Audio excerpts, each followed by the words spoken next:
वो घरेलू सार्फिन जो बिजली के बिल से तंग हैं और स्मॉल छोटे लेवल के ऊपर जो है वो अपने घर के अंदर कोई सिस्टम ऐसा लगाना चाह रहे हैं जिसमें उनका जो नंबर ऑफ़ यूनिट्स हैं वो उनके कम तरीन सतह के ऊपर आ जाएं और उनके जो बिल हैं वो कम हो जाएं। इसमें इसको मैंने दोनों को डिवाइड कर दिया है। जो कम सबसे कम खर्च करना चाह रहे हैं वो 2 सोलर प्लेट्स तक आ जाएं, चाहे 1 सोलर प्लेट लगा लें, 2 लगा लें, वो भी 100 से 150 यूनिट महीने का बचा लेंगे। अपना जो कंटिन्यूस लोड है उसको शिफ्ट कर लेंगे इसके ऊपर। अस्सलाम वालेकुम, कैसे हैं व्यूवर्स। मैं यासर बात कर रहा हूं और आप लोग हमारा YouTube channel Yasar brother auto parts देख रहे हैं। तो जो हमारे भाई हैं उनको वेलकम करते हैं। उसके बाद आते हैं अपनी प्रोडक्ट की तरफ। तो जो आज की हमारी प्रोडक्ट है वो है MPPT कंट्रोलर। इसको समझाने के लिए हमारे साथ हैं आज अजीम भाई। अजीम भाई अस्सलाम वालेकुम। वालेकुम सलाम, कैसे हैं भाई आप? ठीक हैं, खैरियत अल्हम्दुलिल्लाह से हैं? ठीक ठाक। अच्छा अजीम भाई, अक्सर जो हमारे कस्टमर हैं भाई हैं वो कॉल कर लेते हैं, यार MPPT कितने का है, ये मैंने आपकी वीडियो देखी। तो मैं चाह रहा हूँ जो हमारे भाई हैं जो मेरी तरह के सादा लोग हैं जिनको इतनी अवेयरनेस नहीं है, तो थोड़ा सा मज़ीद इसकी डिटेल में ना सादा से अल्फाज में उनको समझा दें, कुछ सस्ता सा पैकेज बता दें कि ये यानी कि कितनी प्लेट्स लगाएं और अपना सादा सा लोड जो होता है एक मिनिमम घर का वो उसको चलाने के लिए वो बताएं आप। जी बिल्कुल यासर भाई, आपकी बात बिल्कुल ठीक है। तो व्यूवर्स को मैं थोड़ा सा मुखातब होकर बता देता हूँ। बहुत से हमारे व्यूवर्स ऐसे हैं जो हमारे यूज़र्स हैं, उनको चाहिए है सबसे छोटा प्लान भी चाहिए है, दरमियाना वाला प्लान भी चाहिए और बड़े वाला प्लान भी चाहिए। तो तीनों के ऊपर आज हम बात करेंगे। जी ठीक ये सबसे छोटा प्लान है उसकी भी बात करेंगे, इससे जो मीडियम है उससे बात करेंगे, बड़े भी करेंगे और उनको गाइड कर देंगे कि उनको कितने प्लेट्स रिक्वायर हैं उनके लोड के हवाले से और कौन से उनको कंट्रोलर लगाने चाहिए। वो सारी चीज़ें आज मैं आप लोगों के साथ शेयर करूँगा। हमारे पास 2 तरह के लोड होते हैं, एक बड़ा लोड होता है और एक कंटिन्यूस लोड होता है जिसको हम कम लोड भी बोलते हैं और ये मसलसल चल रहा होता है। अब जो हमारे पास लाइट्स चल रही हैं, फ़ैन चल रहा है, ये जो चीज़ें हैं ये हमारे कंटिन्यूस लोड में आती हैं। फ्रिज भी इसी के अंदर आती है जिसने 24 घंटे चलना है। जी ठीक। और जो हमारे पास वाटर पंप है या AC है, AC रिक्वायरमेंट के मुताबिक हम चलाते हैं, वाटर पंप भी जो है रिक्वायरमेंट के मुताबिक हम चलाते हैं। लेकिन ये घर की बेसिक ज़रूरत होती है जिसमें वाटर पंप भी आपको चाहिए, जिसमें AC भी आपको चाहिए। अच्छा, उसमें आप लोगों ने क्या करना है कि सबसे पहले जो हमारे वो घरेलू सार्फिन जो बिजली के बिल से तंग हैं और स्मॉल छोटे लेवल के ऊपर जो है वो अपने घर के अंदर कोई सिस्टम ऐसा लगाना चाह रहे हैं जिसमें उनका जो नंबर ऑफ़ यूनिट्स हैं वो उनके कम तरीन सतह के ऊपर आ जाएं और उनके जो बिल हैं वो कम हो जाएं। अच्छा अजीम भाई, आप पहले तो ये बताएं ना कि हर बंदा आजकल MPPT कंट्रोलर बताया जा रहा है, यार MPPT कंट्रोलर कितने का है। तो जो हमारे भाई हैं उनको पता तो बेसिक MPPT कंट्रोलर और सादा कंट्रोलर जो है उनमें फ़र्क क्या है, ये फ़र्क तो हमें बताएं थोड़ा सा। अच्छा, फ़र्क ऐसे है कि जो हमारे पहले हमारे पास सोलर प्लेट्स होती थी उनके वोल्टेज होते थे 12 तक। अब 12 क्या करता है, 12 वोल्टेज क्या करते हैं कि उसको ला के एक सादा हम लोग कंट्रोलर लगा के, जैसे ये हमारे पास एक कंट्रोलर है किसी भी कंपनी का हो सकता है, तो ये क्या करता था, इसको इनपुट देते थे हम उस सोलर प्लेट की जो 12 वोल्ट की होती थी। उसके बाद इसी से आउटपुट लेके हम दे देते थे बैटरी को। अब वो क्या करता था कि हमारे जो 12 वोल्ट है उसको आगे ट्रांसफ़र कर देता था बैटरी की तरफ। जब ये बैटरी की तरफ हमारे वोल्ट चले जाते थे तो बैटरी चार्ज होना शुरू हो जाती थी और इससे हम अपना इस्तेमाल कर लेते थे। अगर 12 वोल्ट DC से हम अपने फ़ैन चला लेते थे, लाइट चला लेते थे। अब जैसे ही इसमें थोड़ी सी अपना जो है वो जिद्दत आई है और चीज़ें जो हैं वो बेहतर होनी शुरू हुई हैं, अब बड़ी सोलर प्लेट्स जो हैं वो मार्केट में अवेलेबल हैं और ज़्यादा बड़ी सोलर प्लेट्स ही चल रही हैं और उनकी एवरेज जो वोल्टेज हैं वो 48 से 50 और है। बड़ी जो प्लेट है मेरा ख्याल है एक तो उनकी प्राइस भी कम है, क्वालिटी भी अच्छी है। जो छोटी प्लेट है वो अच्छी क्वालिटी की आती भी नहीं है। अगर उसको कंपेयर करें हम एफिशिएंसी के लिहाज से तो फिर बड़ी प्लेट ही हमारे लिए बेहतर है। अब बड़ी प्लेट के जो वोल्टेज हैं वो 48 से 50 होते हैं और ये मैक्सिमम 12 को जो है ना ये सपोर्ट करता है, 12 वोल्टेज को। अगर इसके ज़रिए हम उसको लगाएंगे, बड़ी प्लेट को अटैच करेंगे तो इससे इसका भी नुकसान होगा, इसका भी जलने का ख़तरा है और आपकी बैटरी भी ख़राब हो जाएगी और आपकी प्लेट भी ख़राब होने का ख़तरा है, वो भी ख़राब हो सकती है। तो इसके लिए ज़रूरी है कि हम MPPT कंट्रोलर यूज़ करते हैं। जी ठीक हो। अब MPPT कंट्रोलर क्या करता है, वो ये करता है कि जो वोल्टेज उसकी PV की तरफ से photo voltage, PV basically photo voltage है, जो प्लेट की तरफ से आ रहे होते हैं उनको अपने पास रोक लेता है। उन वोल्टेज को वो 48 आ रहे हैं या 50 आ रहे हैं या 2 प्लेटें अटैच हैं तो 100 वोल्टेज आ रहे हैं तो उनको अपने पास रोक लेगा। रोकने के बाद आगे अगर आपने उसको कमांड दी हुई है, उस बटन उसका जो है साथ लगा होता है MPPT कंट्रोलर के साथ, 12 वोल्टेज का लगा हुआ है तो वो 12 वोल्टेज जो है वो आगे बैटरी की तरफ भेज देता है। अगर उसको 2 बैटरियां लगी हुई हैं तो हम उसको 24 पे कर सकते हैं। वो जितने वोल्टेज इसके आ रहे होते हैं उसके पास उनको रोक के आगे एम्पेयर में कन्वर्ट करके बैटरी की तरफ भेज देता है और वो आगे उनको इस्तेमाल करता है। इससे क्या होता है, ना तो कंट्रोलर का नुकसान होता है, ना बैटरी का होता है, ना ही प्लेट का होता है।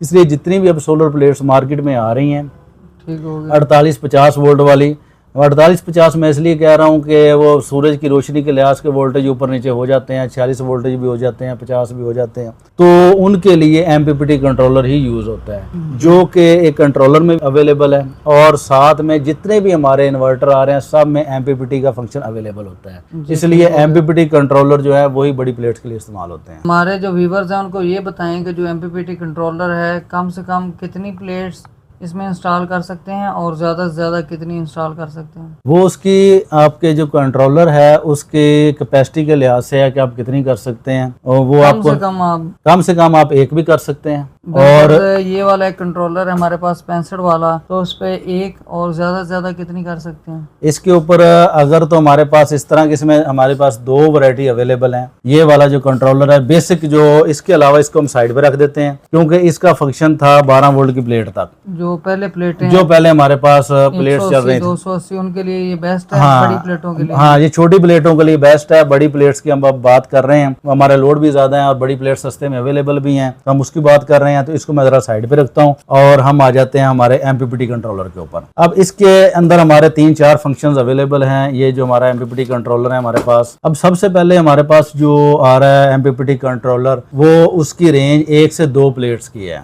1 प्लेट आप अटैच कर सकते हैं, अब 2 प्लेट्स उसके साथ अटैच कर सकते हैं, 580 वाट की, 600 वाट की, क्योंकि वोल्टेज के हिसाब से इसको करना होता है। मिनिमम जो है 1 है और मैक्सिमम 2 है।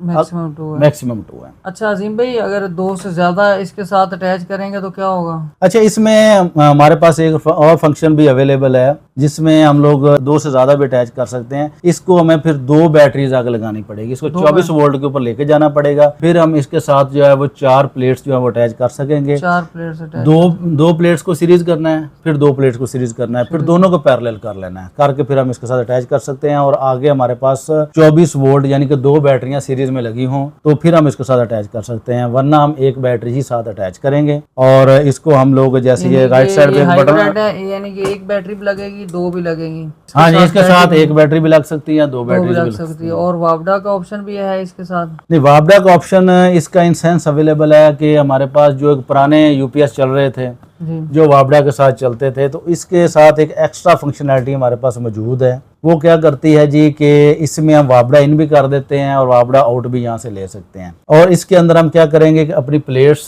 का जो हमारे पास वायर्स आ रही हैं वो इसमें लगा देंगे और साथ ही वो बैटरी चार्ज करना शुरू कर देगा। ठीक हो गया। अब जो यूपीएस आप लगाना चाह रहे हैं पुराने, जो कोई भी हमारे पास घरों में चल रहे थे, उनका फंक्शन क्या होता है कि जब वो बैटरी के वोल्टेज 12 वोल्ट से कम होते हैं तो वो चार्ज होना शुरू हो जाते हैं, वरना अगर उसके वोल्टेज पूरे हैं, बैटरी फुल चार्ज है, तो वो उसको वोल्टेज वापडा से नहीं लेता। अब उसी फंक्शन को बेस करते हुए इसके अंदर एक फंक्शन डाला हुआ है। वो फंक्शन क्या करता है जी कि जो सोलर की तरफ से हमारे पास वोल्टेज आ रहे होते हैं ये चार्ज करता रहता है। जैसे ही सोलर की तरफ से एनर्जी कम होती है, ऊपर बादल आ गए हैं, ये शाम हो गई है, उसमें ऊपर से एनर्जी आनी बंद हो जाती है। बैटरी जब डाउन होगी, 12 वोल्ट से नीचे जाना शुरू होगी, तो यहाँ से ये अपना आउटपुट जो है ना वो वापडा के देना शुरू कर देगा यूपीएस को। अब यूपीएस फिर आगे चार्ज करेगा, इसलिए हम इससे डबल काम ले सकते हैं। डायरेक्ट चार्ज भी कर रहे हैं और साथ हम अपना यूपीएस भी अटैच कर सकते हैं। यूपीएस उतनी देर तक खुद यहाँ से एनर्जी लेकर चार्ज नहीं करेगा जब तक इसकी कैपेसिटी अवेलेबल है, प्लेट्स की तरफ से करंट आ रहा है और बैटरी चार्ज हो रही है। तो ये मल्टी फंक्शन है हमारे पास। अच्छा अजीम भाई, इसमें जो लोड है वो ज़्यादा से ज़्यादा कितना चल सकता है और कम से कम ये एसी लोड चलाएगा या डीसी लोड चलाएगा, ये भी बताइएगा। इसमें जो फंक्शन अवेलेबल है, अगर हम इसको साथ में यूपीएस अपना यूज़ नहीं करते हैं तो ये बैटरी के ज़रिए जो है ये डीसी लोड ही आगे चलाएगा। और अगर यूपीएस जो पहले वाला अपना सादा जो पड़ा हुआ घर में वो यूज़ करते हैं तो फिर उसके ज़रिए आप इसमें एसी करंट भी ले सकते हैं। अब अगर डीसी में हमारे अब जितने भी हमारे पास फैन आ रहे हैं वो AC DC आ रहे हैं, आप डायरेक्ट इससे DC अपना फ़ैन चला सकते हैं, DC लाइट्स आ रही हैं। और ये बैटरी, इसके साथ बैटरी का होना ज़रूरी है? जी, बैटरी का होना ज़रूरी है ताकि आपके जितने भी ओवर वोल्टेज हैं उनको वो कंट्रोल कर सकें। अच्छा, ठीक हो गया। तो इसके अलावा जो हमारा इससे आगे वाला पैकेज है वो कितने किलोवाट का है? अच्छा, इसमें मैं एक चीज़ और भी ऐड कर दूं अगले पैकेज पे जाने से पहले, कि अगर हमारे किसी भी यूज़र के पास जो हमसे जो है वो इसको परचेज़ करना चाह रहा है, हमारे पास जो स्टॉक अवेलेबल है, जो आपको बताया MPPT कंट्रोलर के हवाले से जो फर्स्ट स्टेप पे हमारे पास अवेलेबल है, उसमें अगर उसके पास UPS नहीं है और उसने इसके ऊपर 2 प्लेट्स उसने ऊपर लगा ली हैं, वो अपनी साथ में फ्रिज अटैच करना चाह रहा है, फ्रिज चलाना चाह रहा है, फ्रिज को तो डेफिनेटली AC करंट चाहिए होता है। हमारे पास इन्वर्टर अवेलेबल है। अब इन्वर्टर क्या काम करता है जी, कि आपका जो DC करंट है उसको AC में कर देता है। अगर हम बड़े जो है वो इन्वर्टर परचेज करें तो वो तो बड़े महंगे पड़ जाते हैं, कि जो दोनों फंक्शन दे रहे होते हैं, जिसमें बैटरी भी अटैच हो रही होती है, वापडा भी अटैच हो रही होती है, सोलर भी अटैच हो रही होती है। तो जो हमारा मुतवसत तबका है, जो कम खर्च में अपना जो है वो काम चलाना चाह रहा है, तो उनको वो बहुत महंगा पड़ रहा था। तो उसके लिए हमने ये एक और प्रोडक्ट साथ में हम लोग मुतारफ़ करा रहे हैं कि यहाँ से बैटरी से वो अपना DC करंट तो सारा चला ही सकता है, और साथ में ये वाली चीज़, ये इन्वर्टर जो है ना वो साथ लगा के वो DC को AC में ले जाएगा। यानी कि सादे अल्फाज में हम ये कहें कि 12 वोल्ट से 220 में कन्वर्ट हो जाएगा। 220 में आपका कन्वर्ट हो जाएगा, और इससे वो अपना जो है जितने आप वाट का लेना चाह रहे हैं, 1000 वाट का, 1500 अटैच करवाना चाहिए, इसके साथ वो 2000-3000 वाट तक आप अटैच। जारी बात है, इसको आप साथ रख दें, साथ यहाँ पे इसको जो है ना वो कस दें, आप कोई मसला नहीं है, पेच लगा दें साथ में, बैटरी के साथ अटैच कर दें, 1500 वाट तक अटैच हो जाएगा। हाँ, 1500, 2000, 3000 वाट तक हम इसको अटैच कर सकते हैं। लेकिन 3000 वाट की इतनी जो है वो आउटपुट नहीं होती, वो आउटपुट 1500 वाट ही देता है। हाँ, 1500 वाट होगा तो देगा 1500। लेकिन अगर हमारे पास पीछे 2 प्लेट्स अटैच हैं और उनकी जो आउटपुट है वो 700-800 वाट बन रही है, तो हमें ज्यादा से ज्यादा 1000 वाट से ऊपर अटैच नहीं करना चाहिए, क्योंकि हम लोड ही उसके ऊपर ज्यादा नहीं डाल सकते। तो इधर से हम उसको बैटरीज के जो है टर्मिनल की जो तारें हैं यहाँ पे हम अटैच कर देते हैं, साथ ही हम जो है यहाँ से आउटपुट अपना AC करंट का हम लोग ले सकते हैं। अब ये पैकेज उन लोगों के लिए था जो 1 से 2 प्लेट घर के अंदर इंस्टॉल करना चाह रहे हैं और मंथली 100 से 150 यूनिट जो है अपनी बिजली का बचाना चाह रहे हैं। वो सारी डिटेल मैंने आपको और व्यूवर्स को जो है वो मैंने दे दी है। ठीक है, अब हम आ जाते हैं वो लोग जो इससे अपग्रेड होना चाह रहे हैं, अगले स्टेप पे जाना चाह रहे हैं। इससे जो आपका बड़ा पैकेज है वो क्या हुआ, यानी कि 3 किलोवाट का है? इसके बाद जो हमारे पास इन्वर्टर अवेलेबल है वो 3 किलोवाट का है तो सही, लेकिन मैं रिकमेंड नहीं करता। कम से कम 5 से 7 किलोवाट का लगाएं, जिनका प्राइस का आपस में इतना डिफरेंस नहीं है, वो भी हमारे पास इधर तैयार हो रहे हैं और वो बेहतरीन है। 3 किलोवाट का तो फिर वो लोड भी नहीं उठाएगा, आपका वाटर पंप नहीं चलाएगा। जब वो वाटर पंप नहीं चला रहा तो उसको लगाने का फायदा भी कोई नहीं, फिर उससे बेहतर यही लगा लें। अगर हम 5 से 7 किलोवाट पे जाते हैं तो मैं ज़्यादा जो हमारे पास कस्टमर्स हैं, क्योंकि उनका डिफरेंस 5 से 7 किलोवाट का जो है वो प्राइस का थोड़ा ही डिफरेंस है। और अगर हम सोलर प्लेट्स की हम बात करें तो सोलर प्लेट्स दोनों की रिक्वायरमेंट एक जैसी है। मिनिमम हमें 6 सोलर प्लेट्स की जरूरत होती है 5 किलोवाट या 7 किलोवाट चलाने के लिए। 5 किलोवाट वाला जो कितना लोड उठाएगा? 5 किलोवाट में हम 4 किलोवाट तक लोड उसके ऊपर डाल सकते हैं, यानी कि एक AC चला सकते हैं। हाँ जी, एक AC आप आराम से चला सकते हैं। इसके साथ लाइट्स, पंखे आप चला सकते हैं, फ्रिज चला सकते हैं। अगर AC वगैरह को बंद करें तो जो पंप है डबल एम्पेलर का जो गाँव वगैरह में चलता है वो चलाएगा।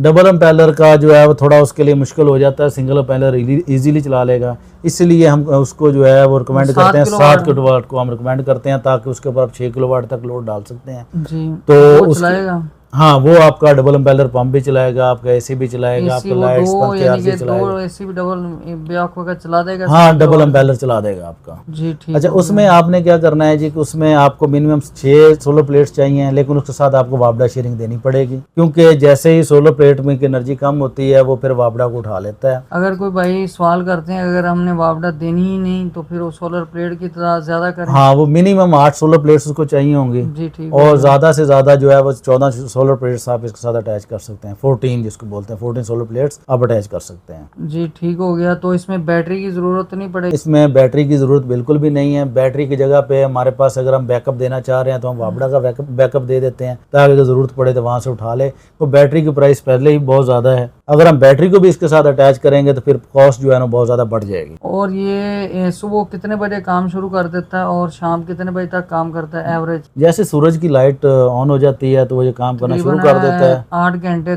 चलता है तकरीबन। 8 घंटे चल रहा होता है, लेकिन सुबह के वक्त थोड़ी एनर्जी कम होती है इसकी। जैसे जैसे लाइट बढ़ती जाती है सूरज की तो वो एनर्जी ज़्यादा होती जाती है, और शाम के वक्त जो है वो कम होती जाती है। जैसे जैसे कम होती रहती है उतना उतना लोड कम करता जाता है। अच्छा अजीम भाई, ऐसा करें, जो हमारे व्यूवर्स हैं, भाई हैं, तो उनके लिए सबसे जो बेस्ट है वो आप कौन सा रिकमेंड करते हैं? क्योंकि वक्ती तौर पे जो 5,000 या 7,000 रुपये कोई वैल्यू नहीं रखता। वो वक्ती तौर पे अगर जो प्लेट्स वगैरह हैं 2 या 4 कम लगा लेगा तो ऐसा ऐसा ज़्यादा बढ़ती जाएंगी, वो तो कर लेगा। लेकिन जो इन्वर्टर है बेसिक अच्छा यानी कि कौन से वाला, यानी कि जो रिकमेंड आप करते हैं? अच्छा, इसमें हम आज सिर्फ 2 कैटेगरीज को डिस्कस करते हैं हम लोग। एक हमने कैटेगरी वो डिस्कस की है जो 1 से 2 सोलर प्लेट्स वाली है, और दूसरी कैटेगरी जो है 6 से 8 प्लेट वाली है। वो 8 प्लेट को हम अपग्रेड कर सकते हैं 14 प्लेट्स तक। इसमें इसको मैंने दोनों को डिवाइड कर दिया है। जो कम सबसे कम खर्च करना चाह रहे हैं वो 2 सोलर प्लेट्स तक आ जाएं, चाहे 1 सोलर प्लेट लगा लें, 2 लगा लें, वो भी 100 से 150 यूनिट महीने का बचा लेंगे। अपना जो कंटिन्यूस लोड है उसको शिफ्ट कर लेंगे इसके ऊपर। और दूसरा हमारे पास उससे जो बेहतर है, जो एसी चलाना चाह रहे हैं, साथ में